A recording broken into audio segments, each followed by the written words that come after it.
Louisiana Eats is brought to you with major support from Louisiana Fish Fry, a backyard staple for 40 years. Maker of batters, coatings, boils, tartar sauce, cocktail sauce, and more. Let's all Louisiana.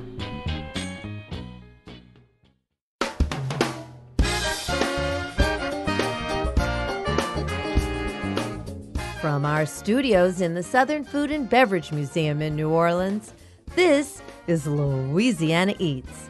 I'm Poppy Tooker. On this week's episode, we're taking a deep dive into the cuisine and culture of Asia with an emphasis on China. We begin with Karen Christensen, founder of Berkshire Publishing, who's pursued her interest in Asia through the amazing book she's compiled.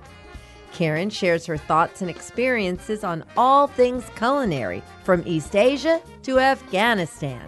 And then we speak with Yong Chen about his translation of a centuries-old Chinese cookbook, The Way of Eating, originally written by Yuan Mei in 1792, translated into English, and published by Berkshire in 2019. Yuan Mei was considered the brilliant Savarin of his time, and you won't believe how on point many of his recipes and cooking concepts are today. Finally, we'll explore the history of Chinese food in America with UC Irvine professor Yong Chen, author of Chop Suey USA. So grab your chopsticks. We're celebrating the cuisine of the largest and most diverse continent in the world on this week's Louisiana Eats.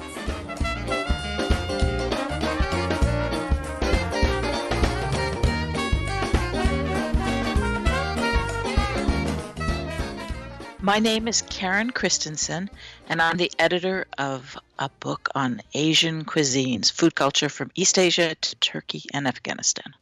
To say Berkshire Publishing Company's founder, Karen Christensen, has an adventurous spirit is an understatement. She was born in Indiana, studied in the UK, lived in Australia, and in 2001, she finally made it to China. This is where we pick up Karen's story. After 17 years of visiting Asia, in 2018, Karen edited and published Asian Cuisines, Food Culture from East Asia to Turkey and Afghanistan. She joined us via Skype to tell us all about her wild ride and why China has been such an important part of it.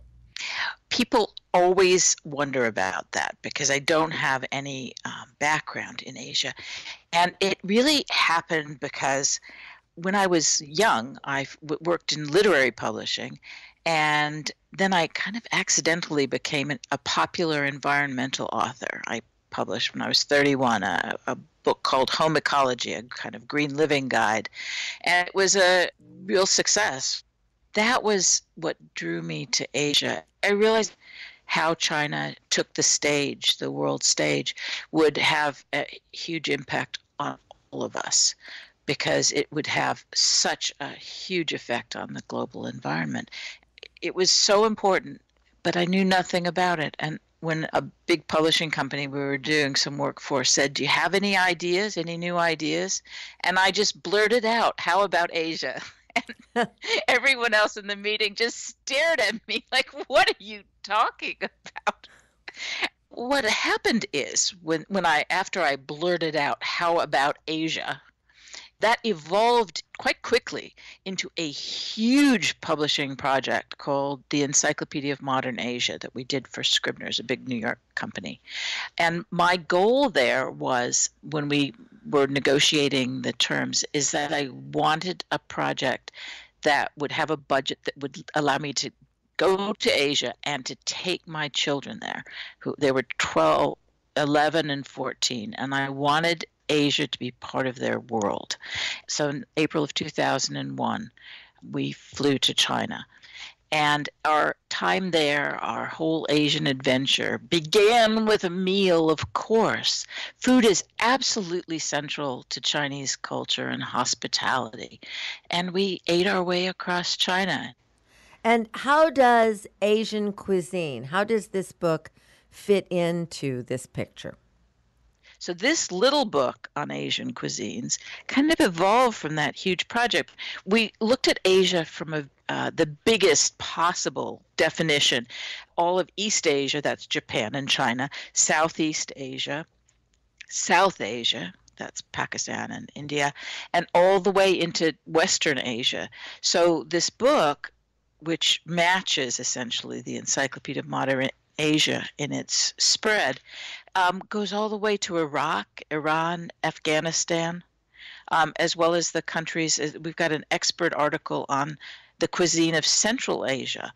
And that was really my goal, to give people a sense of the amazing breadth, the diversity of Asian cuisines, but also this really interesting overlap, that each has certain things in common with its neighbors, and then it'll have these very distinctive individual characteristics as well. Afghan cuisine blends the flavors and ingredients of Central Asia, the Middle East, South Asia, and China. You'll see that time after time.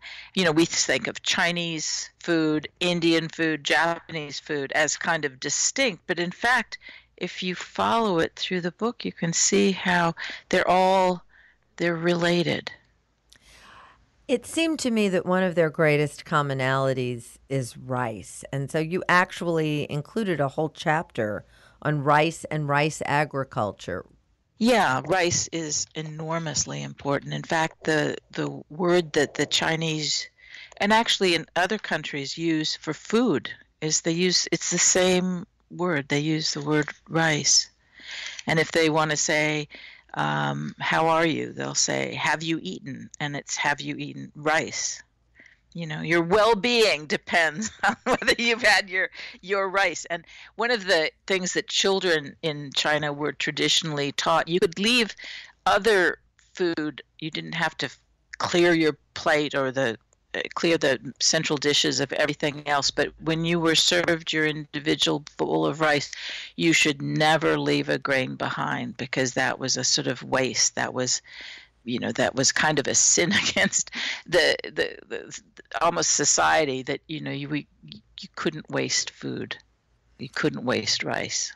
Well, it's incredible to me that you accomplished this daunting task of profiling and identifying all these cuisines and elements of all of these astoundingly different areas, from East Asia to Turkey and Afghanistan.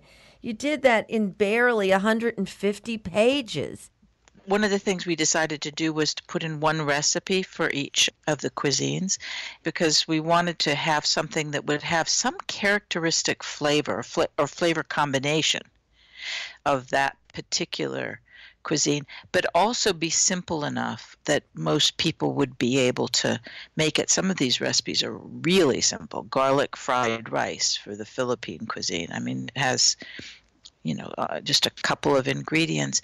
But we were looking for things that either in the preparation process or the way they would be served would give people some sense of that country or that region.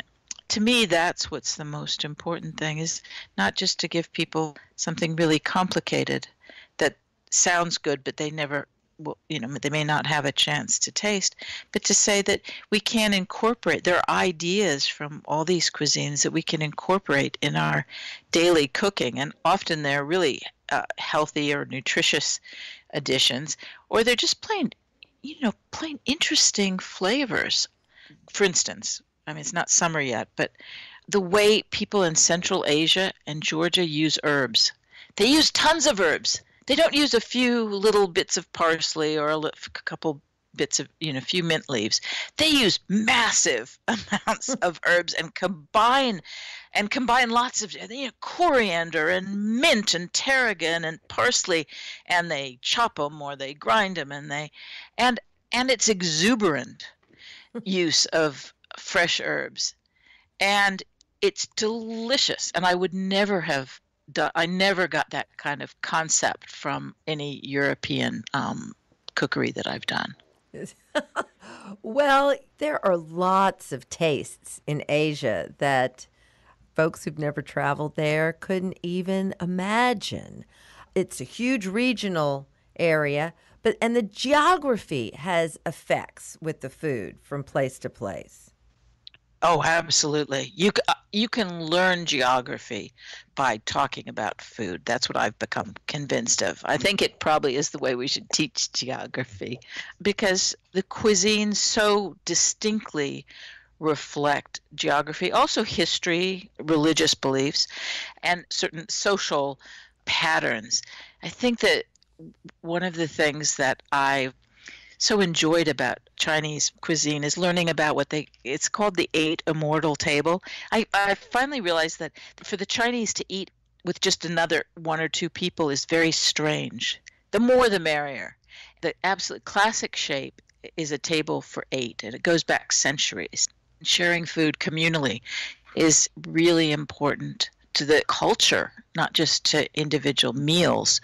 It's part of the way of life, and it really reflects this way people feel connected, and it makes people connected. You can imagine for everyone having to sit in their own apartments on Chinese New Year when they were used to being, sharing meals with family and friends.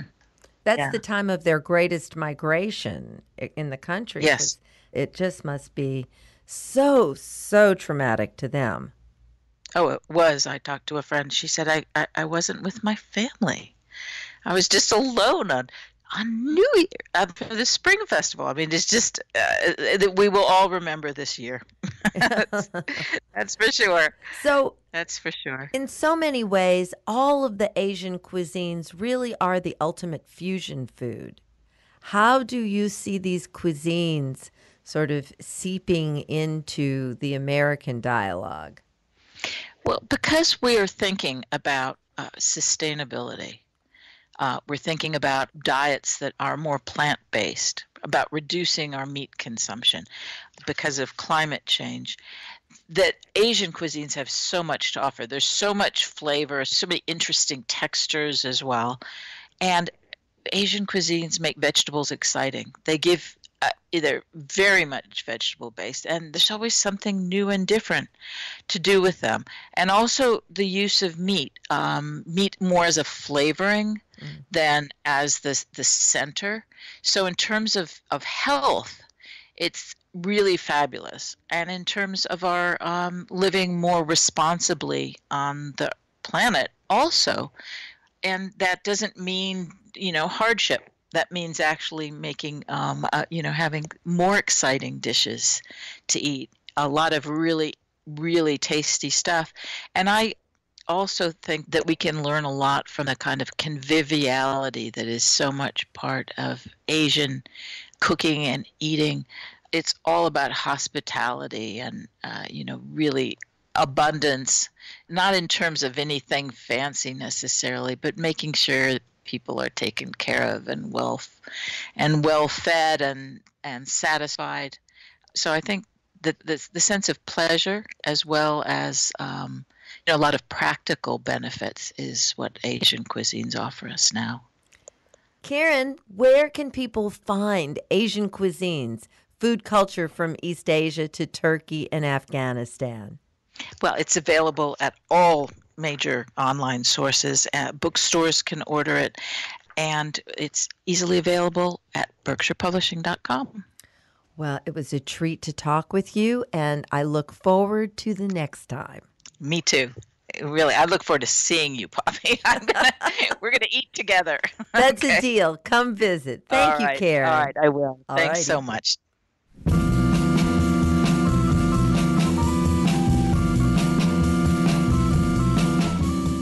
That was Karen Christensen, founder of Berkshire Publishing and editor of Asian Cuisines, food culture from East Asia to Turkey and Afghanistan.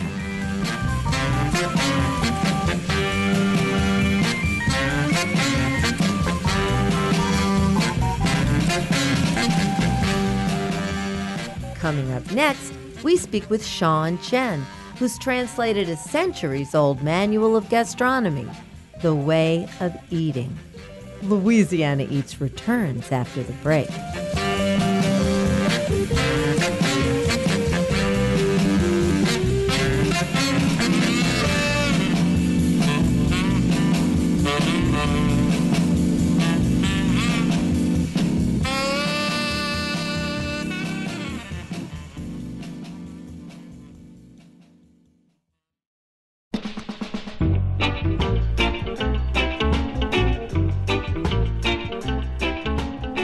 Poppy Tooker, and you're listening to Louisiana Eats, edible content for Louisiana food lovers.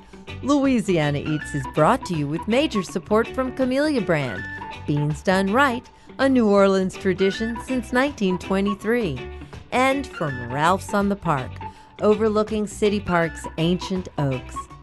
Reservations after April 12th will be available once restaurants have been authorized to reopen. Gift cards are currently available for purchase, and 25% of the gift card proceeds from the Ralph Brennan Group will benefit displaced staff. For more information, see their website at ralphsonthepark.com.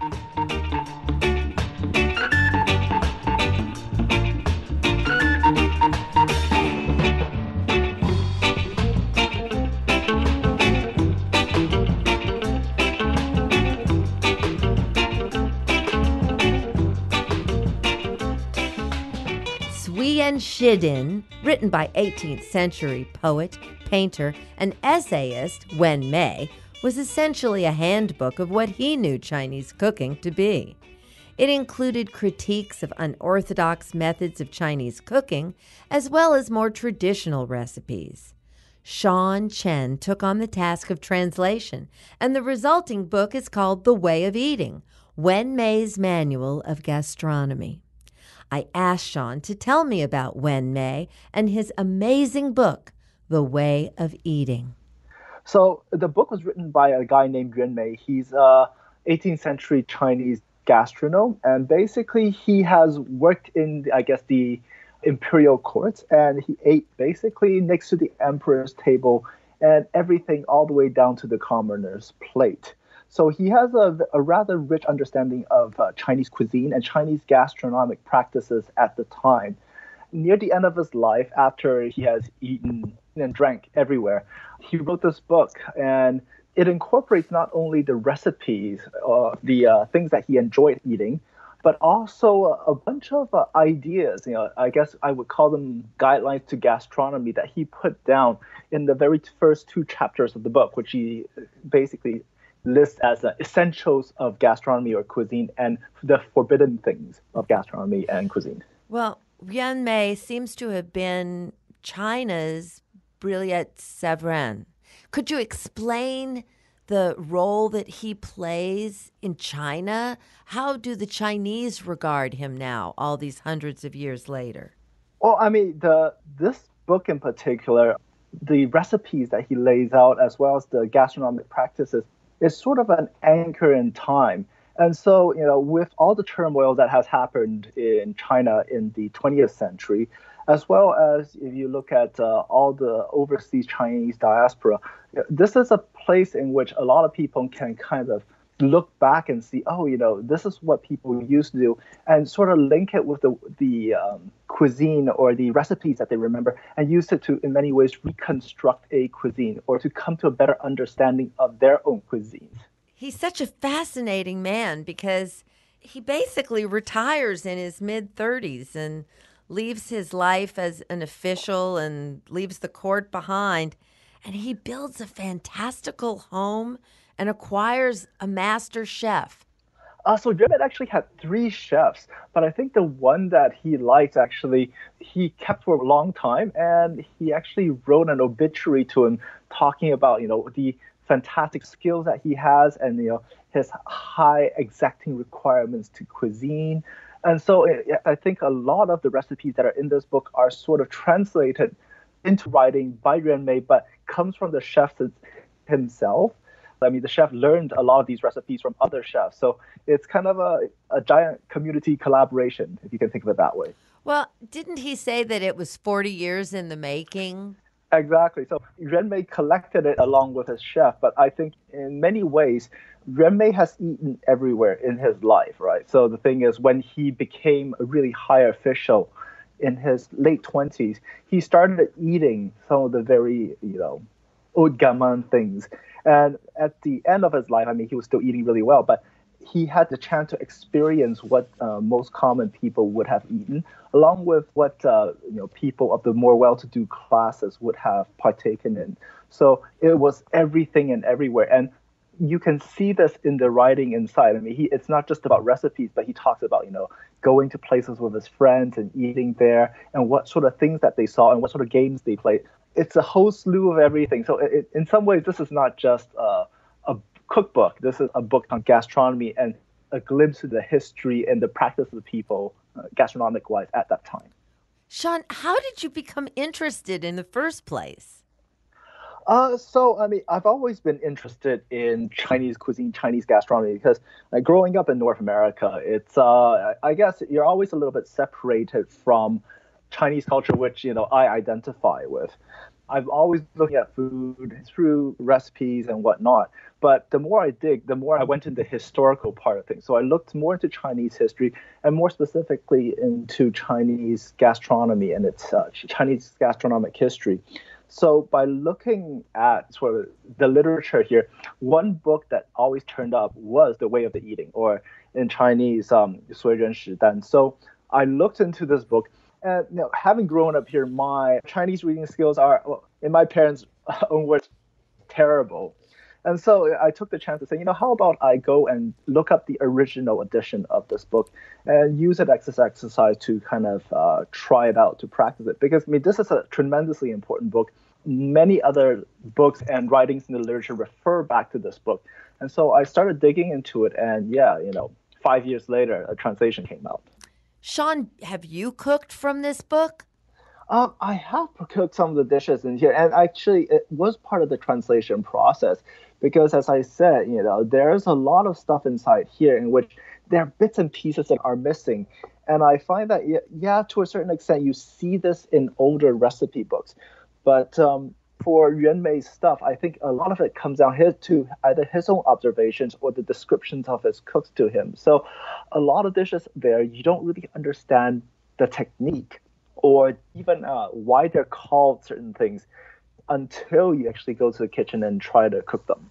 When you look at these recipes, were there things that you saw that you said, oh, we eat this today? I've seen this on a menu. This is a current food. Yeah, so they might go by different names, but at the end, a lot of these dishes are very similar to what people eat. And I think this is why it's such an important reference for modern cooks, because not only can they see the dishes that they're eating now in this book, but they see the variations in which Yuan Mei has laid out, describing from his 18th century pair of eyes. And so when you look back at all of these recipes, you say to yourself, it's like, hey, I'm eating this right now, but Yuan Mei talked about this in its 5 variations. How about I go try some of those? And maybe there is some sort of a creative inspiration to be had when you do this sort of exercise. Well, I just think anybody who loves food will love this book. I certainly do. So I'm so grateful to have had this chance to talk with you about it, Sean. Thanks so much for taking the time to talk with us. Oh, it's my pleasure. Thank you, Poppy.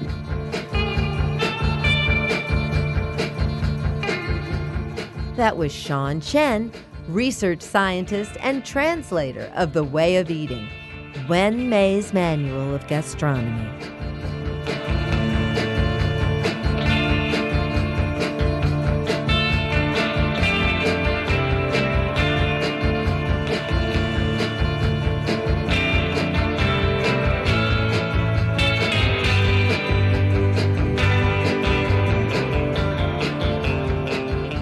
My name is Xiaoqing Chow, and I am the author of Chinese Soul Food, and I also teach cooking in Seattle here at Hot Stove Society.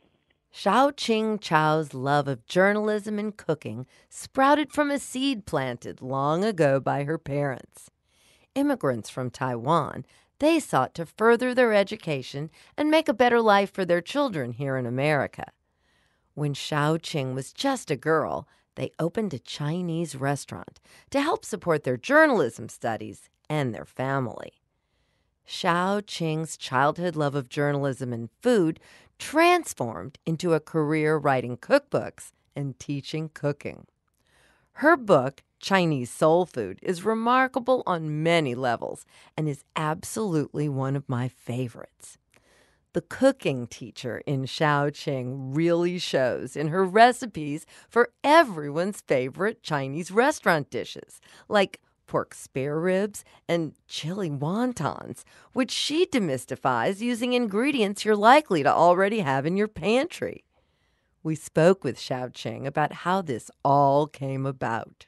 Well, I wanted to create a book that would be more inclusive of the most diverse audience of home cooks, because I feel like anymore everything is about what very special, precious experience we can have, or what celebrity can have a book, and how beautiful is it, how comprehensive is it, and I just wanted something that was practical that people would actually take into the kitchen and cook from it.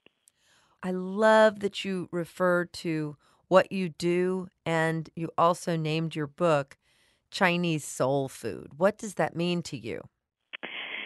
It's that these foods, these recipes, they're everyday Chinese home cooking, and most Chinese families will have some version of these dishes.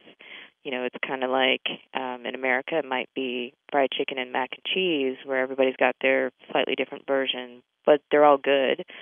Same thing, like the green beans or the wontons or the dumplings.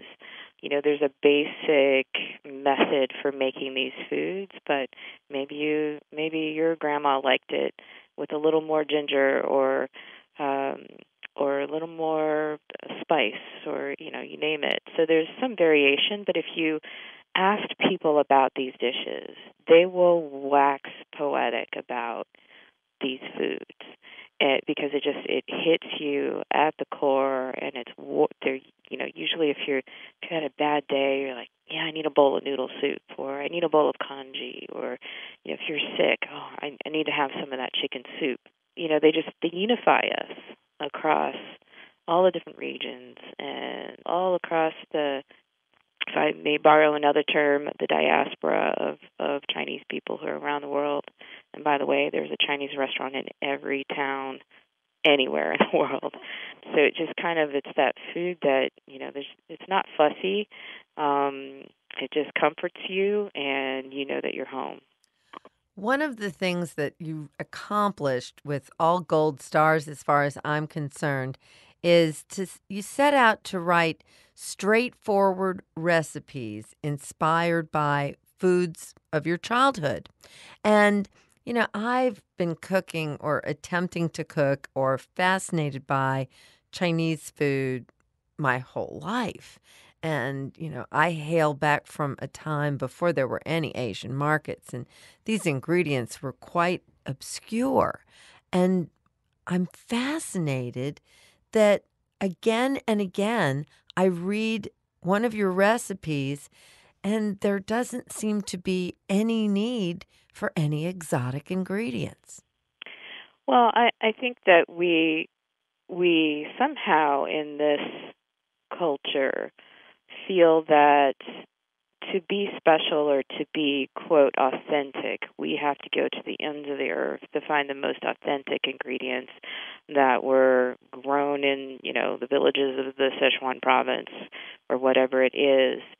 And while that search for the most authentic flavors is not inherently a bad pursuit, it is not practical if you live in the middle of the country, the middle of Missouri or wherever it is. Like, you just don't have that kind of access.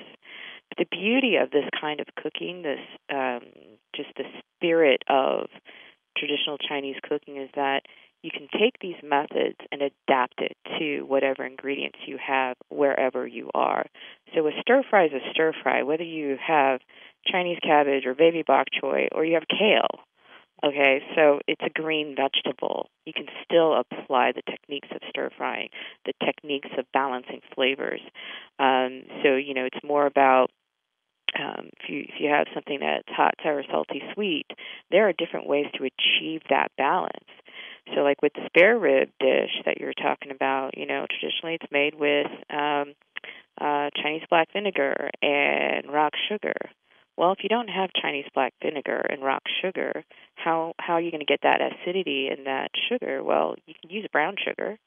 It's not the same. I'm not equating it to rock sugar, but I'm just saying you're still getting that rich sweetness. And then if you don't have the Chinese black vinegar, you probably have some balsamic vinegar. Use that instead. What is your essential Chinese pantry? I have to have soy sauce. I mean, and I talk a little bit about this, but in America, we kind of rely on the most familiar brand, which is probably Kikkoman, which is a Japanese brand, and there's nothing wrong with it, but it's one soy sauce, and it's Japanese. That's almost like saying there's only one kind of wine, huh? Right, exactly. So it's like, you don't just say, hey, I need wine in the house. You say, well, what kind of wine? There's white, there's red, and then within that there's old world, new, on and on. Different regions, different styles, oaked, unoaked. Same kind of thing with soy sauce. Not that I don't want people to think that they must have a certain brand or a certain style. I just want people to notice that, there are different types of soy sauce. They have different flavors. And from Asian cuisine to Asian cuisine, the general flavor profiles are different. So Chinese soy sauce is different from Japanese soy sauce, is different from Thai or Vietnamese sauces. So if you understand nothing else, just know that there are differences. And then, like in Southeast Asia, the soy sauces tend to be sweeter. In Japan, sometimes they're more refined because they like to serve it with raw fish. There's just stylistically, there are different flavors and they're used for different purposes. So what I recommend is if you are going to do, a little bit more Chinese cooking, then look for a Chinese soy sauce. And when you're buying soy sauce, make sure that the label says that it's naturally fermented and brewed. So then you know that they took the time to actually develop the flavor of the soy sauce, and it wasn't just chemically produced in a factory, for the masses. Now, what about cooking equipment? Because maybe you don't have a lot of maybe you don't have a wok, maybe you don't have a steamer. It's okay, huh? Yeah. So you can jerry-rig a steamer. Now, if you want to be serious about stir-frying, you should get a wok. But let me say that you don't need to spend a whole lot of money on a wok. So get a carbon steel wok. You shouldn't spend more than, say, $30, $35 at the top. Now, if you don't have the space, some people have small kitchens, maybe they don't cook Chinese food that often. There are a lot of dishes that don't require a wok at all. And then if you really just want to put some vegetables together, I'm not going to penalize you for using a sauté pan. Because, again, I want you to get in the kitchen and cook. So if you use the recipes, but you don't have exactly the right equipment, still make the food. And at some point, my hope is that they'll love this food enough that they do want to commit to buying some of the pieces of equipment. And really, it's so basic. If you have a wok, you can do so many things with it. This is the Chinese cookbook I've been looking for my whole life, because every single one of my favorite dishes that I ever eat out anywhere in a Chinese restaurant, they're all there. They're all there. And it's just a treasure. I'm tickled to have it. And I hope everybody will avail themselves of your book, because I think it's a must-have. Well, thank you. I appreciate that. That is music to my ears. Well, I mean it. So thank you so much for taking the time to talk with us today. Oh, absolutely. I appreciate your time as well. That was Xiaoqing Chow, author of Chinese Soul Food.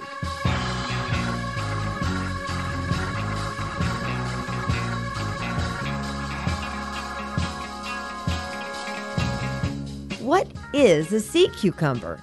Where does it come from? And can you eat it? Stay tuned, and we'll answer that question when we come right back.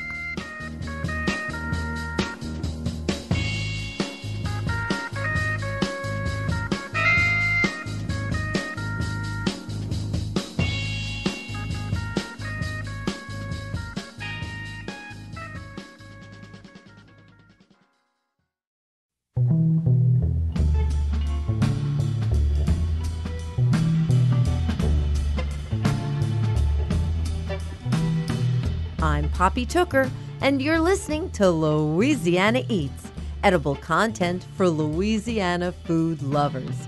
Louisiana Eats is brought to you with support from Louisiana Fish Fry, breadings, boils, new air fry mixes, and more classic Louisiana dishes available everywhere.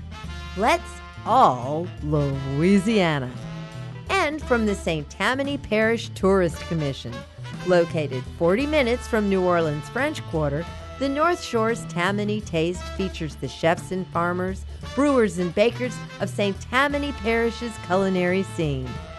Despite the restrictions currently underway due to the COVID-19 outbreak, you can still support North Shore restaurants and restaurants everywhere by ordering takeout when available and buying gift certificates as an investment in our restaurant's culinary future. Visit LouisianaNorthshore.com to discover more. Louisiana's North Shore, where New Orleans has come to play and get away for more than a century.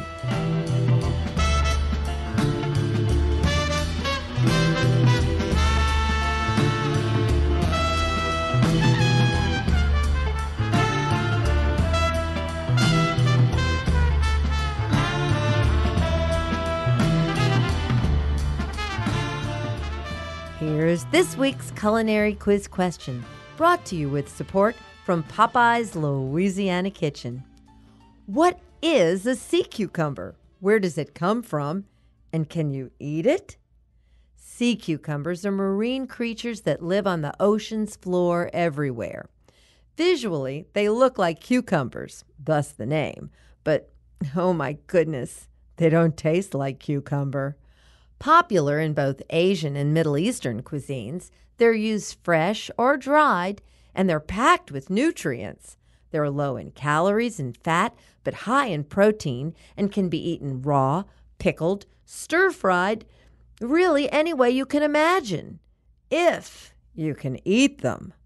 They're kind of bland, and their skin is thick and kind of rubbery, so most of the time they're presented with flavorful things like shiitake mushrooms and Chinese cabbage. Okay, I ate or tried to eat a sea cucumber one time, and I'll never forget it. I was in a restaurant in New York's Chinatown when I first saw it on a menu. I'm an adventurous eater and often will order something I've never heard of or seen before. The sea cucumber came to the table well sauced, and I carefully put a piece in my mouth. To date, it still remains the one food I just couldn't swallow. In fact, the more I chewed, the bigger it seemed to get in my mouth. Apologies to any sea cucumber lovers out there. Give me uni.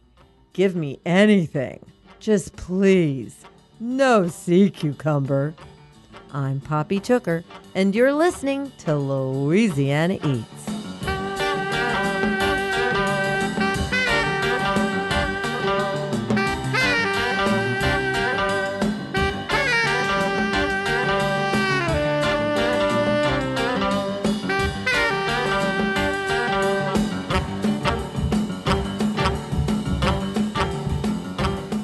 My name is Yong Chen. I'm a professor of history at the University of California of Irvine. Chinese food is beloved in America across all racial and socioeconomic lines. Since the 1980s, it's officially been the most popular ethnic cuisine in the U.S. Currently, there are nearly 50,000 Chinese restaurants across America. Compare that to McDonald's, which has only 15,000. In his book, Chop Suey USA, Yang explains the evolution of Chinese restaurants in the U.S., from their introduction in the 19th century to its future in the 21st.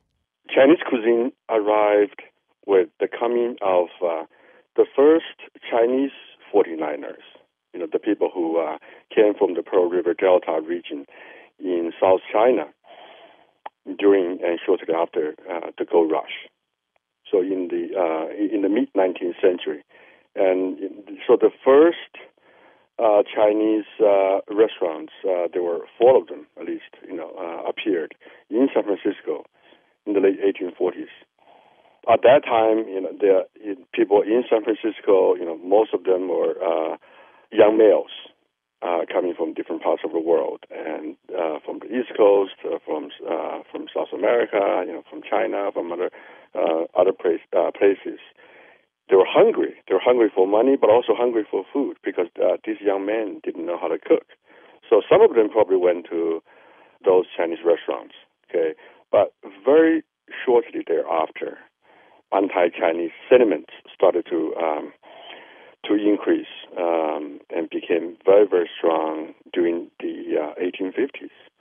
People attacked the Chinese, and when they did that, they also attacked their culture, their food. So commentators, customers frequently used adjectives like repulsive to describe Chinese food. That kind of adjectives remained very popular in descriptions of Chinese food almost throughout the second half of the 19th century. So Chinese restaurants retreated and then remained within the boundaries of Chinese communities.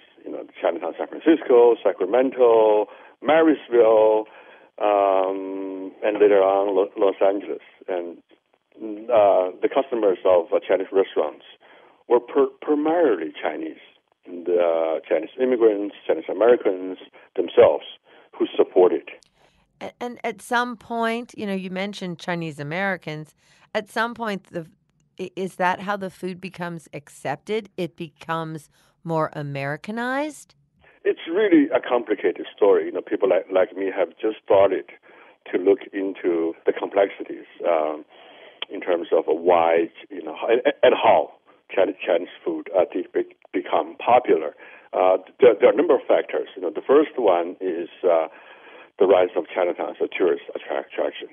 That happened around the turn of the 20th century in major cities, almost throughout the U.S.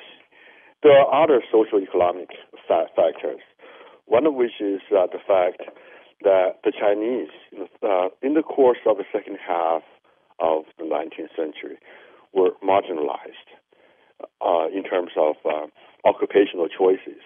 So they were driven out of the mines, and after the completion of the railroad,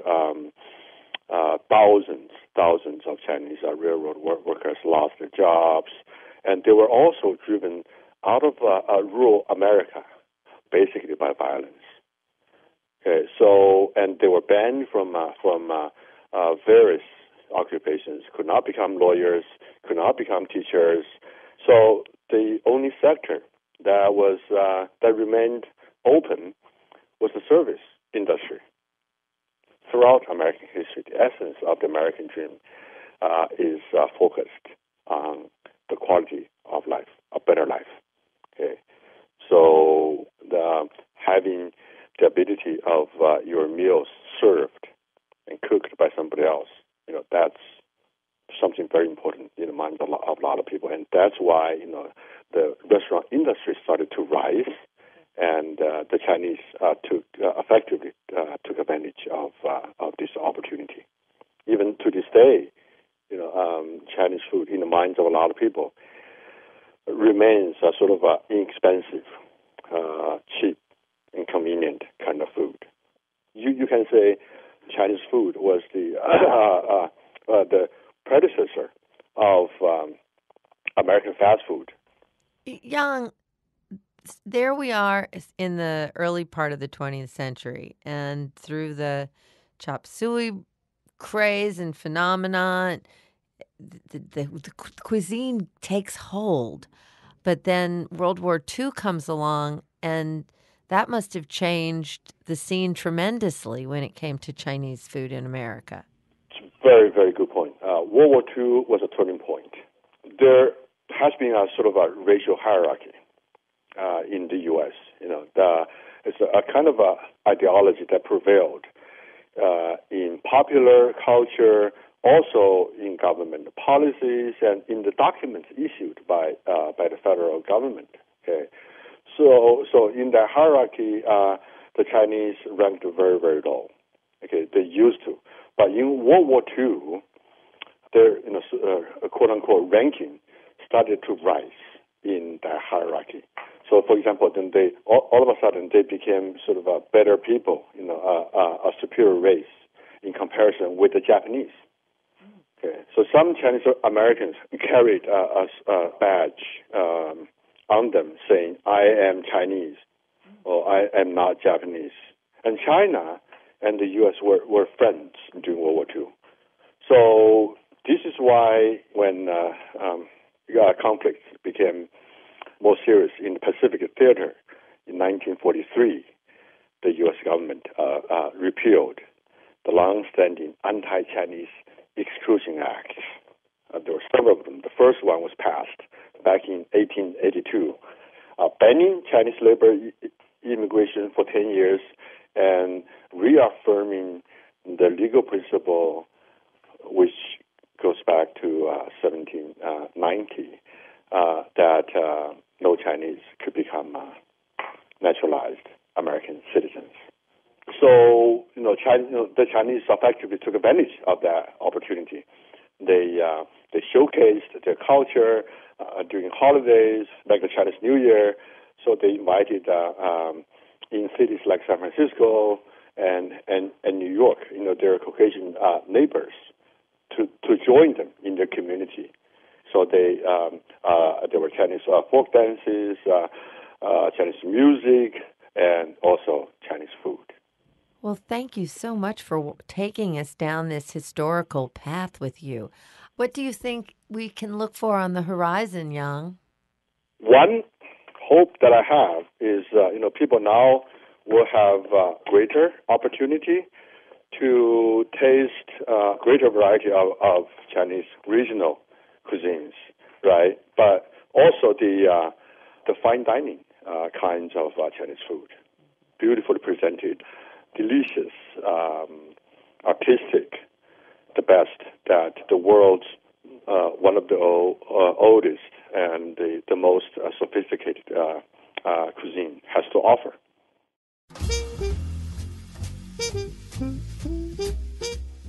That was Yong Chen, professor of history at the University of California at Irvine, and author of Chop Suey USA, the story of Chinese food in America.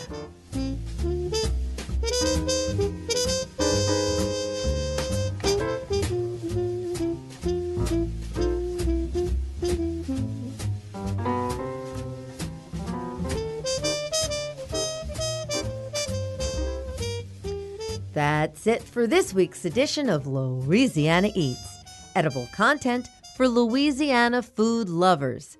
Catch up on previous editions and hear all about upcoming special events by visiting poppytooker.com, where you'll also find videos, recipes, and can even order personalized cookbooks.